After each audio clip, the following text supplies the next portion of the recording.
So let me clear something from the get-go so everybody knows. 311 do not close tickets. We only open them and send it to the department. We have what we call SMLA. So I want to give you a confirmation number so when you call back to 311, when you give us that confirmation number or that address, we can always pull it back up and tell you the status of your ticket. Once they have went out to, if it's paving a street or picking up your garbage or fixing a garbage cart, whatever the case may be, that department is what closed that ticket at.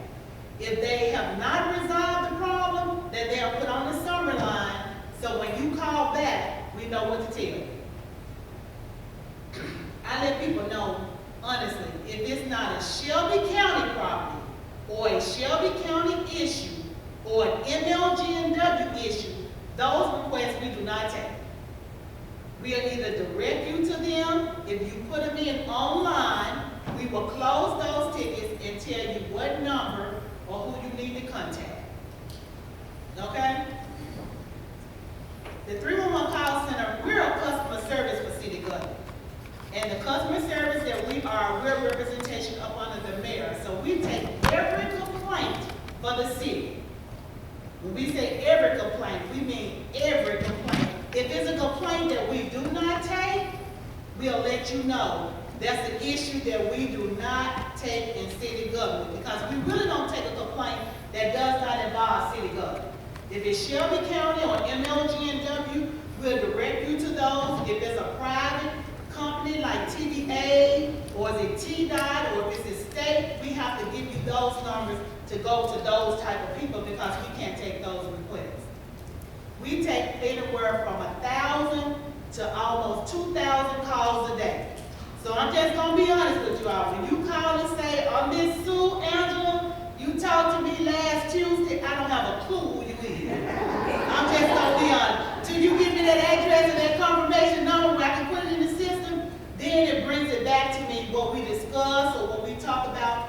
My job is for the mayor is try to resolve every single complaint. If I cannot resolve that complaint or give you the answer that you need, then I have an answer that I can direct you where you need to go. So on that note, if there's any questions that anybody might have or you might want to ask me regarding city government, is regarding 311, I'll be more than happy to answer your question. And I saw your hand over I was talking. Okay, I'm new to the league, but I didn't know what 311 was, and you doubted it. You just doubted it. It's only, okay, 311, there are 3 ways that you can put a request in the system. You can call 901-636-6500, that's the actual telephone number. Or on your phone, if you have the app or you have the service, all you have to dial is just 311. 311, we take the complaints for the city government. 911 is an emergency. 211 give you information on everything that's going on in this city. 811 let you know where you can or cannot dig before you build anything. So if you can just remember the 11s, everything have a service for the city. So at 311, we take the complaints if that means there's a pothole in the street is crumbling, they didn't pick your garbage up, your recycling cart broke, the street sign down, it's flooding on your street, there's a hole in your front yard. I mean, anything that you can name, if it's regarding the city, if it's on the city end, if your sewer backed up, you know, if people come, oh, my street lights not on, that don't have anything to do with us. MLGNW takes care of all street lights. Anything dealing with water or lights, that's MLGNW. If you say the bus didn't come pick me up on time, that's matter. We don't take matter complaints. But anything else, if you got a complaint and say, well, I want to talk to the mayor because I just feel like what I saw in the news, they could have did a better job, I'm going to take that complaint.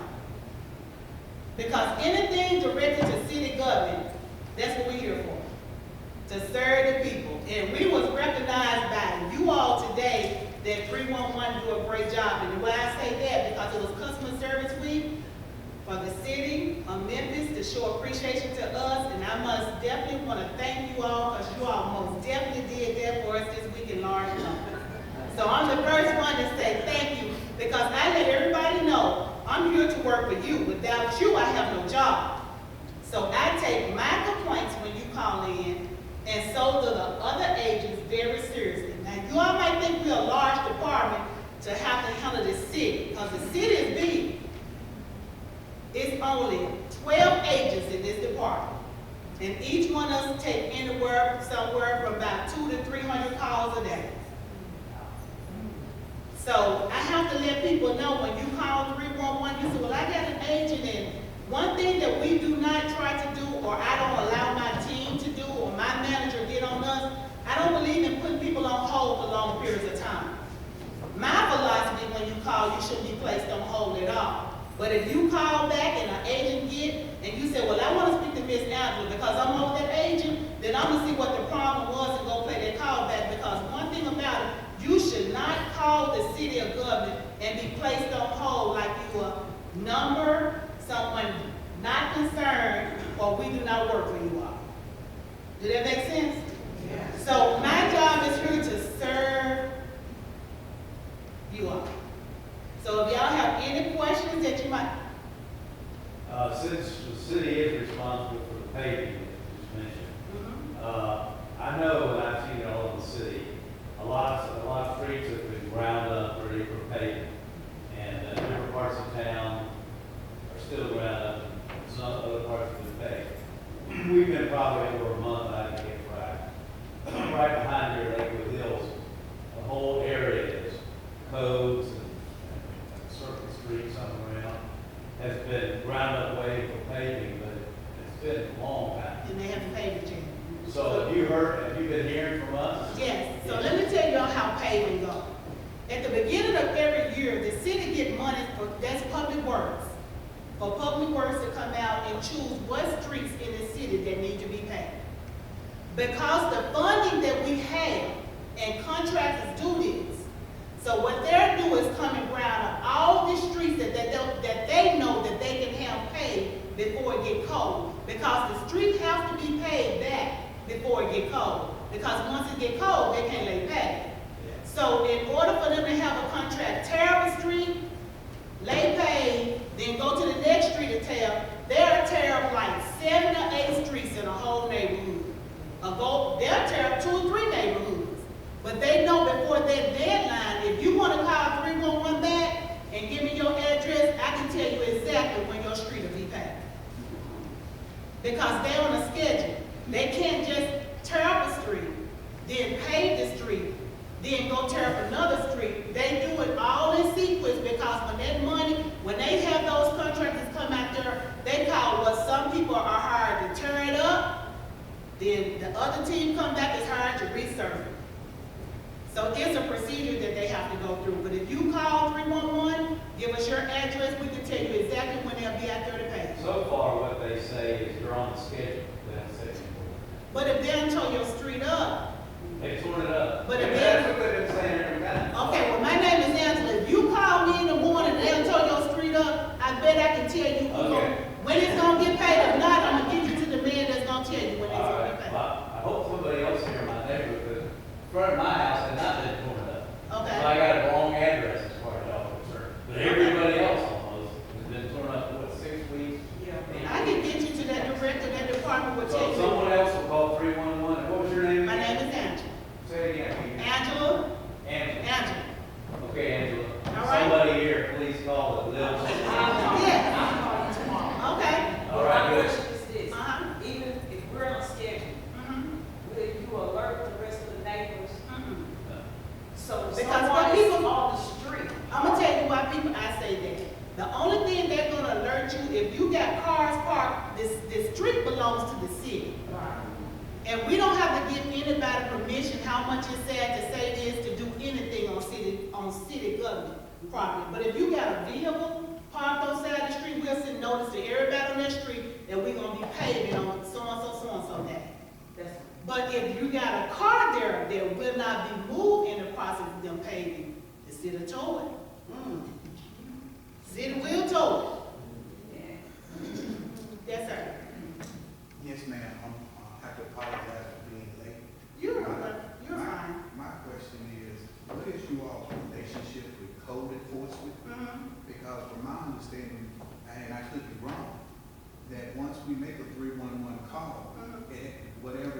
issue has got to be, code enforcement has got to investigate before y'all actually, before there's any movement to get the issue resolved. Okay, sir, let me say this. When it's involving code, code is almost like the law. And I'm just gonna break it down in a simple term for you all. When someone, let's say for instance, I have a property, and you wanna call and tell me that my grass needs to be cut at 3428 outlet. Okay, if I don't know that my grass needs to be cut because I don't live at this property, you call in to 311, the first thing that we're gonna do is turn this property and we're gonna turn it in to high grass and weed what needs to be cut, okay? In order for them to come on my property to cut that grass, they still got to get permission from me because I'm the property owner. So if you call me and say, well, the grass next door to my property needs to be cut, and I turn it into grounds got 14 or 21 days to resolve this issue to go out there. The first thing that I got to do is send a mail out and notify that property owner that his grass needs to be cut. When I send that mail out, it's certified. So if I'm giving him 14 days and he don't respond back in 14 days, the city gonna go out there and cut it. And we're gonna charge him. And most other people don't want to see the city because we're going to charge $150 an hour to cut someone's property.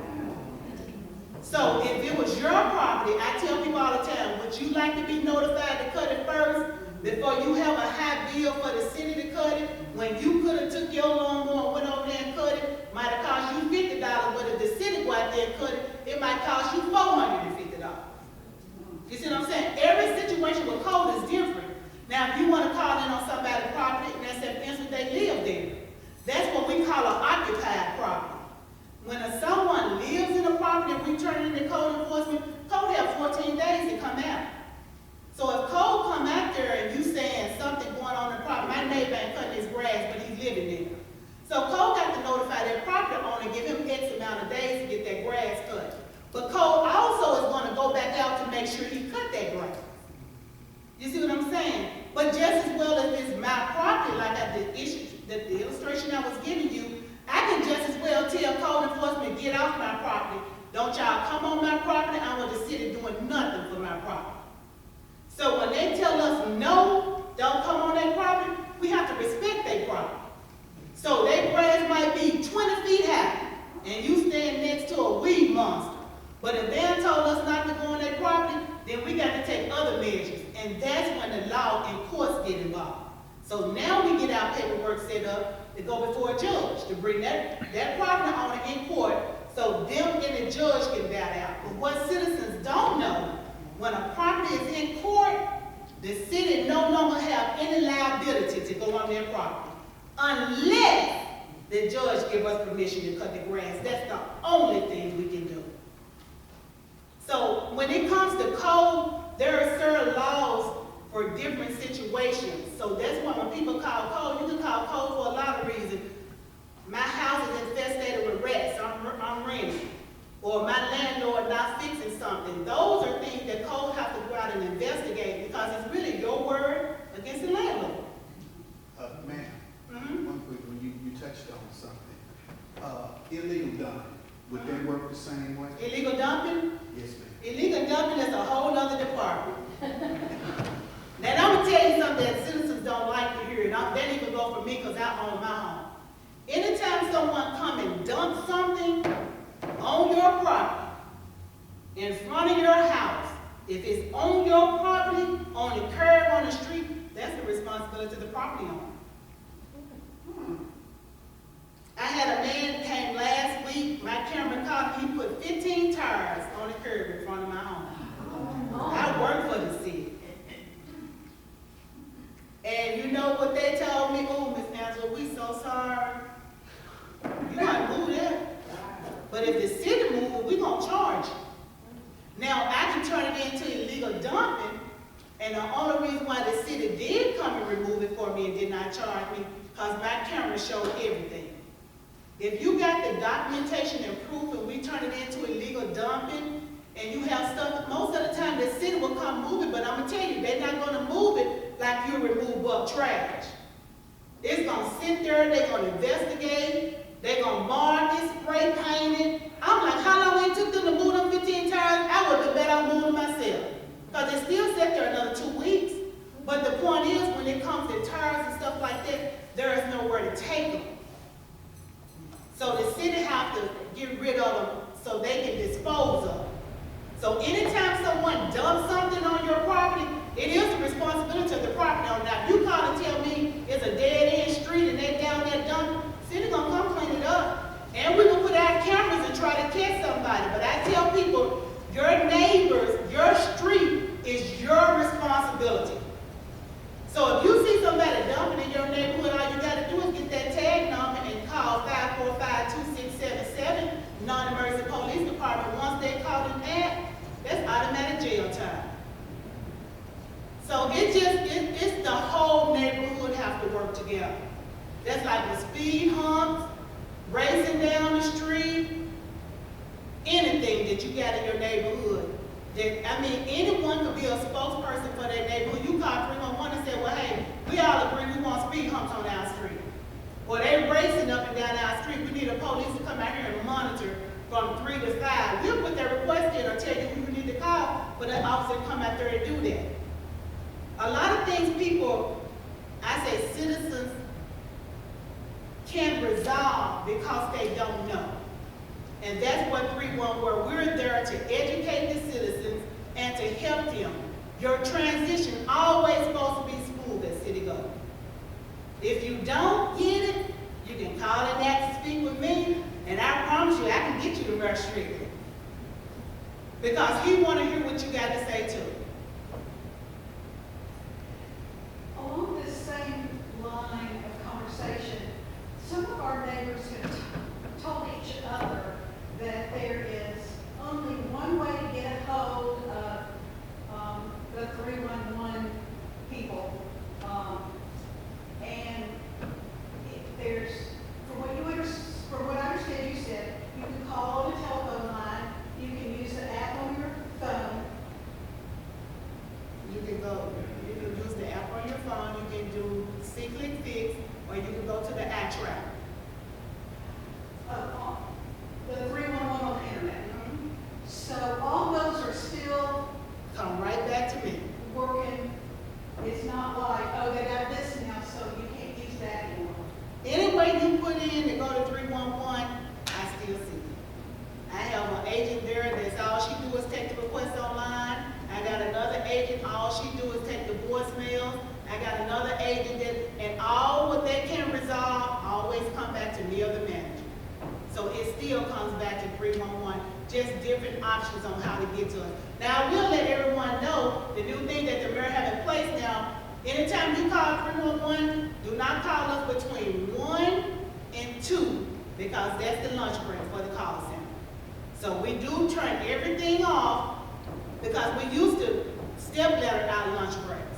And because our call volume gets so high, so the mayor decided, well, hey, we just gonna shut down from 1 to 2, and everybody go to lunch at the same time. So, but if you always can leave a voicemail, or I tell people on the recording, you can go to the app, or you can just wait till after 2 and call us back and get a live person. I'm more personal, hands-on touch. I like the live person. I don't like talking to a reporter. I don't like doing stuff online. I want to talk to somebody that I know that's gonna get the job done. So that's just another way. That's not true. You can still call. Any way you put it in, we still got to respond to it. Please give us the phone number again. The phone number for 311, the actual number is 901-636-6500. Thank you. Or you can go to our website at www.memphistn.gov and just go up on the 311. Yes, sir. You're not connected to Park Service. I take complaints for the whole city. I'm a walker over in the Civic Center, and there's quite a bit of terrible erosion going on. And I'm wondering if they're gonna wait until it turns into a creek, erosion going into the lake, or what's gonna happen. I mean, the creek digs almost a foot wide, and it grows on the hill all the way down to the lake. But is it, which creek are you, which one are you talking? The Civic Center. Yeah. Yeah, but at least for the library. It's some very bad erosion going on. It's at least a foot wide and probably 8 inches deep. It's coming down here to the lake. Okay, so have you already turned it in? No, I hadn't. I just noticed it there. I was wondering, you know, somebody sees it.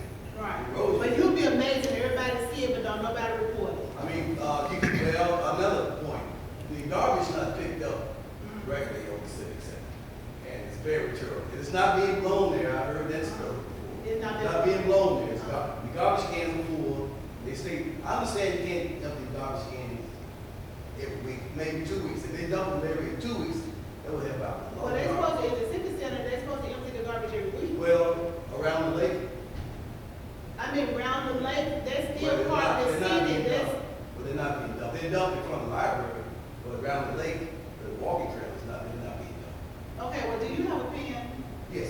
If you can call 636-8700, that's my personal line, and call me in the morning and give me the information that you just gave me, and I promise you I'll get it resolved. The erosion part I'm telling you about, I mean, it's terrible, it's creeks, so it's gonna turn into a creek after a while. Okay, but I have to turn it into public works, but I still would get someone to go out there and look at it. Seem like the guys are cutting grass, they can't run with the lawnmower, because it's so deep.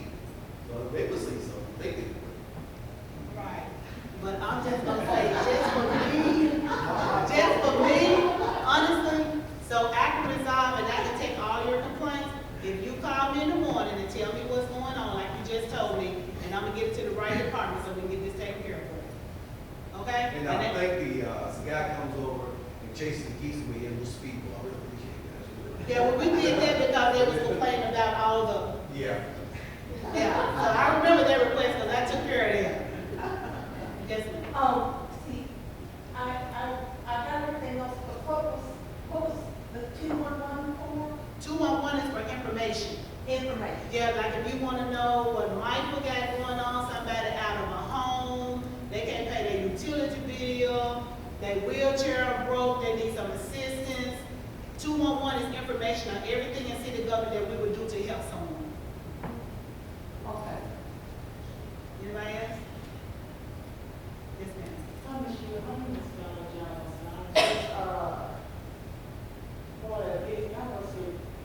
I just started a business over here. I am a licensed clinical social worker and a licensed alcohol and drug counselor. And I moved over here to try to help with the violence and youth and young adults.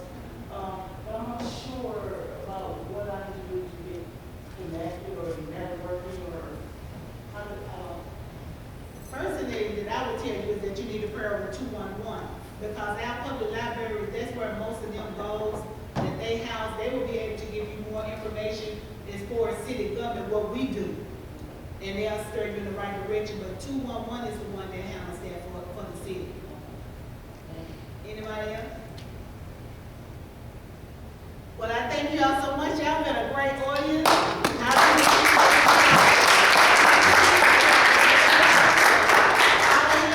If you got any complaints or any concern, when you call 311, if you get 311, if you get an agent and you don't feel like you're being heard, just stop them in the middle of their tracks and say, wait a minute, could you put Angela on the phone for me, please? And I'll get it taken care of for you. You all have a blessed evening. I'm sorry I have to run out, but I do have another one I have to go to. All right, thank you. Miss Humphrey, before you leave, you're good.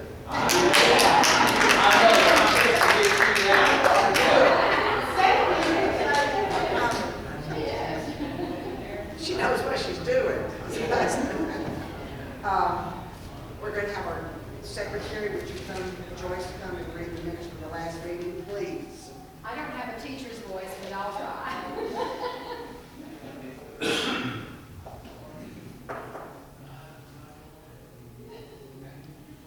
September 1, 2022 meeting of the Raleigh Community Council was called to order at 7 p.m. by President Faye Morrison. She welcomed everyone and opened the meeting with the Lord's Prayer, followed by the Pledge of Allegiance. President Morrison introduced our guest speaker, Tim Castor, Managing Director of Lutheran Village. Mr. Castor explained how he became interested in senior living and coming to Lutheran Village in its development stage. He then gave us definitions on the different types and levels of senior living, the services provided, and the cost. It was information we all can use. There were no minutes of the August 4th meeting. Treasurer's report. Jeanette Rubin reported that we have a present balance of $50,022.93. President Morrison reminded us that the Celebrate Raleigh expenses are covered by a grant from the Shelby County Commission for that purpose.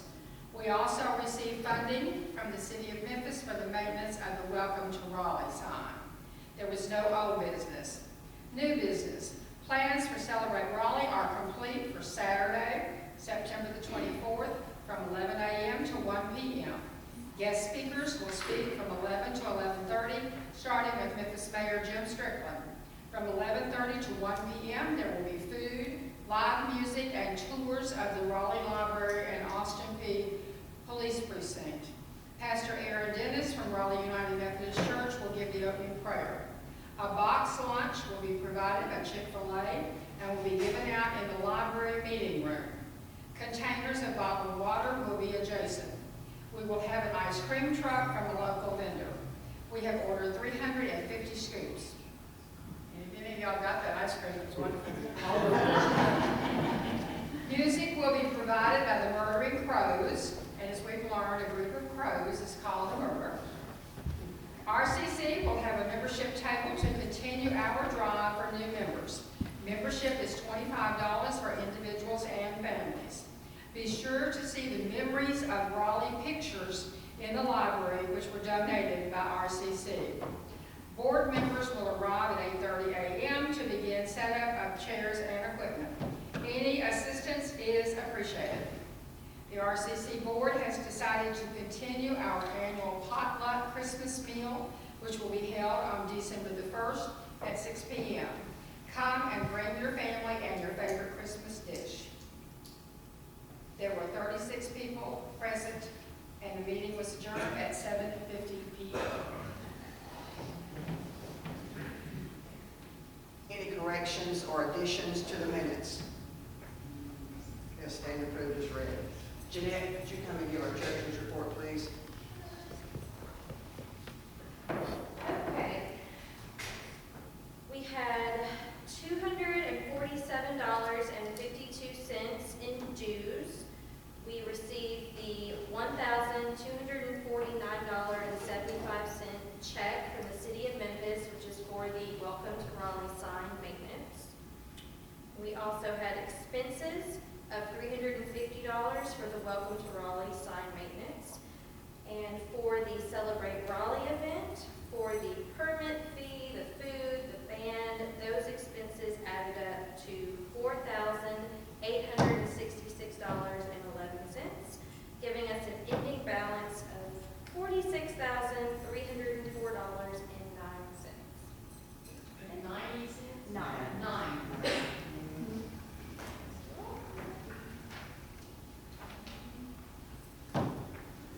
Okay, thank you. Thank you, Jeanette. We're going to talk a little bit about the welcome, or the Celebrate Raleigh. In 2019, I applied for a grant, a community grant from the Shelby County Commission. In order to do that, I submitted what we were going to spend the money I was going to request on. It included the rent for this building where we hold our meetings, postage, signs, everything. We spent everything except for the $4,000 that we put aside for the Raleigh event. We were going to have it. We received the money and the approval from the Shelby County Commission. I received the approval in December of 2019. Received the check in January of 2020. We were going to have the event in April of 2020. COVID hit. Scratched it. We were going to have the event in 2021 in September. COVID hit again. A lot of things were shut down. A lot of things were delayed.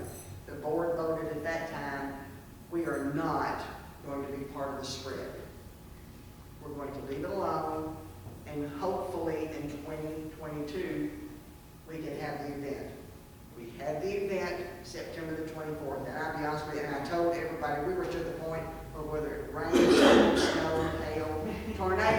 hurricane, whatever came, we were having it in September. So September the 24th, we had it at the Civic Center. Beautiful day, a little warm, but it was a beautiful day. The attendance was good. We served 350 Chick-fil-A lunches. We had our own Raleigh ice cream shop to bring the truck. Coco Loco ice cream. Excellent, excellent. Everybody loved the ice cream. We paid for it. You got one dip free.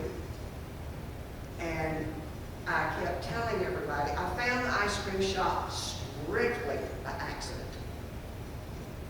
And I kept telling everybody, you will be amazed at the size of the dips. You were amazed at the size of the dips. They were huge. It's all homemade ice cream. The lady started last year. So she was more than thrilled to come. And because of us, her customers have increased. So we did a good thing for Raleigh. Not only did we celebrate Raleigh, but we celebrated Raleigh's vendor. So we celebrated our home. And that's what we were going to do. And if you didn't come, shame on y'all. Shame on y'all. And if you didn't see the prints, go back and look at them. Our board member, Sonny, had original Raleigh prints. They're absolutely gorgeous. We had them framed and had them donated to the library. And they're hung on the inside wall next to all the glass. They look really good. If you have a chance, go. And if you can't find them, ask the ladies at the desk. And they will be more than happy to tell you where they are. They're beautiful.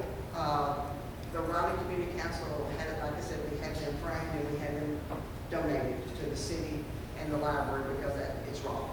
So if you get a chance, go and look at them because they are gorgeous. Thank you. And I'm going to read this exactly as it's going to be printed in our newsletters, October, November, and December, and read from our general meetings, October, November, and December. Beginning October 2022 through December 2022, the following statements will be announced from the podium at our business meetings and printed in our monthly newsletters. If you are interested in serving as an officer and or member of the board of directors for the Raleigh Community Council, please email your contact information, including name, address, phone number, and email address to president@raleighredefined.org. If you would like to nominate a RCC member to serve as an officer and or member of the board of directors, please verify that member, if elected, is agreeable to serve as an officer and or member of the board of directors. Nominations may be presented by any RCC member in good standing. All officers and or members of the board of directors must be in good standing with the RCC. Dues must be current. Officers and members of the board of directors must be dedicated to attend general meetings and board meetings. General meetings are scheduled to be held 7 p.m. first Thursday of each month. Board members are scheduled to be held 5:30 p.m. the third Thursday of each month. If elected, serving on the Raleigh Community Council must be a priority. Meetings are the responsibility of officers and board members. Attendance at 1 or 2 meetings or board meetings a year will not cut it. The following RCC members have been nominated to serve as officers beginning January 2023. President, Jeanette Ruhlman. President, Johnny Hackett. Treasurer and Membership Chairperson, Michael Messenger. Webmaster, John Lee. The following RCC members have been nominated to serve as members of the Board of Directors beginning January 2023. Kevin Brooks, Ollie Dilworth, Faye Morrison, and Joyce Williams. Open nominations for officers and board members and the vote for officers and board members will be held at our 2023 January general meeting. Our bylaws state the annual meeting of the corporation shall be January each year at such a place and on such a date as set and established by the majority of voting members. Directors will be elected at the annual meeting. Directors may serve for a maximum of 3 two-year terms. Nominations to the board may be presented by any dues-paying member. Only members in good standing are eligible to serve as directors. Meetings are 5:30 p.m. the third Thursday of each month. And if you think that'd be, we're going to do it again in November, we're going to do it again in December. It has to be posted 3 times. If you are interested, if you know someone that may be interested, you've gotta be responsible for the meetings and the serving of the Raleigh Community Council. I can't tell you how frustrating it is to have a vote for something and we can't vote because we don't have enough members. It looks good on the resume. The Raleigh Community Council has a lot of clout, and we're very proud of it. And as I said, it looks good. But if you're not going to serve, don't let it look good on your resume. Because I'm real bad about when somebody calls me and says, I understand this person, so-and-so, is a member of the board of the Raleigh Community Council. My response is, yes, they are a member. And always the next question is, are they active? And I'm so honest, it's not even funny. I do not. If you don't want to serve, don't be on it. Simple. Don't do it. And that's it. Joyce said that the board voted to have our annual Christmas dinner the first Thursday, which is December the 1st. It'll be downstairs at the church, and we normally have that, instead of starting at 7 like our meetings do, we always have that starting at 6.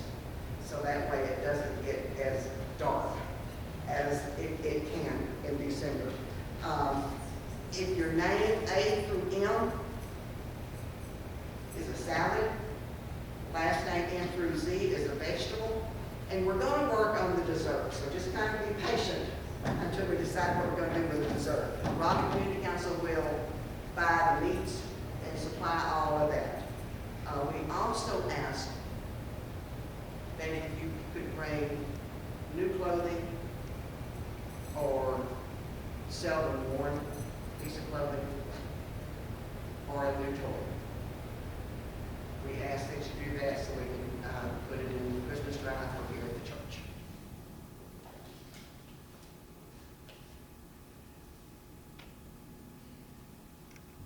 Early voting starts October the 19th, runs through November the 3rd. Election day is November the 8th. Now normally that should have been enough said, but it isn't. If you can't take advantage of the early voting, and folks, it's open everywhere, all day long. If you can't take advantage of the early voting, vote on the election day. And if you don't vote, keep your mouth shut. You can't bribe. you don't vote. And I honestly cannot understand anyone not voting. That is a right that a lot of lives were lost for, a lot of fighting to give us that honor and privilege. Take advantage of it, folks.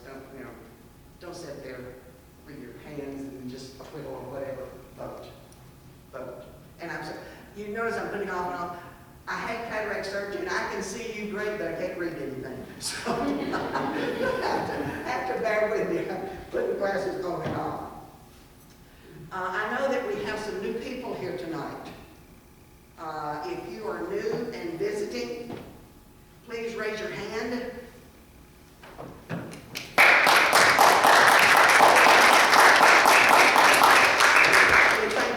I got in touch with Lakewood. Got in touch with me and was asking questions about streets in their neighborhood. And it just so happened that we're going to have the lady from 311 here tonight. So the call kind of came at the best time, and I hope you got some answers. It's wonderful, and I hope that she's going to be able to have time to come to our October meeting. I bet she would. I bet she would. I'll have to say I was impressed with Miss Humphrey. I was impressed. She knew what she was talking about, and she knew how to do it. And I bet you it's done. So, board members, we have a meeting at 5:30 Thursday, October the 20th. If you have any receipts, anything that you need to be reimbursed for the event for Raleigh, it has to be brought to the board meeting, because if I see it the 21st, it's not going to be paid because I've got to turn the money into the commissioners.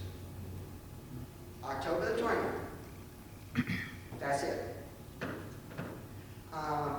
Any visitors other than Lakewood? I know Jean is. We're here every first Thursday of the month. We have good speakers. We have good speakers. Would you tell them about the speaker for next month? No, I did not, because I need to do. Next month, of course, we'll observe veterans. So Joyce, our secretary, worked really hard, and I think she surprised herself I did. I still have some clout at When the she- VA hospital. when she got this person as our guest speaker for next month.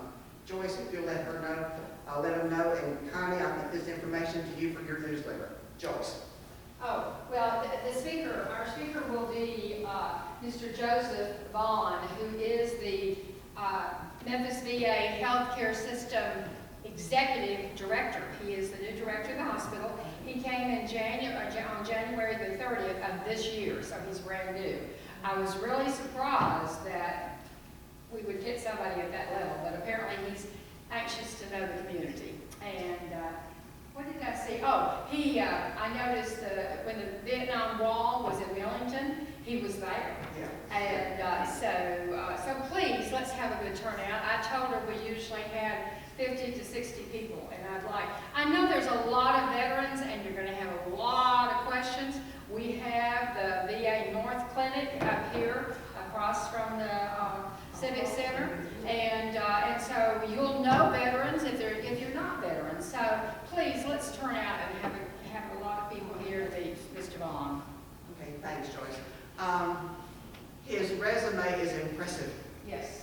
extremely impressive. So I do believe, I think you would enjoy listening to him, his experiences, and his work with the VA. So please come and show him the RCC welcome. Do we have anyone here from the 901 Clock Squad tonight? No, okay.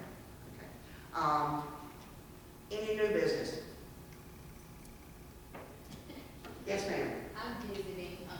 I'm here. This is my first time attending, but I manage the Bank of Bartlett on Austin P. right beside the post office. And so if there's any financial needs, and I'm trying to be more involved, I'm here.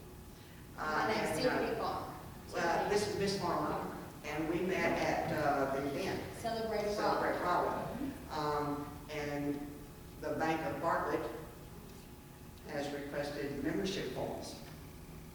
So they are in the process of hopefully joining the RCC as a small business or as a large business, however they want to do it, either locally or more than local. And if they do, their names will be on our newsletters, Facebook, website. There'll be a link from our website to the address.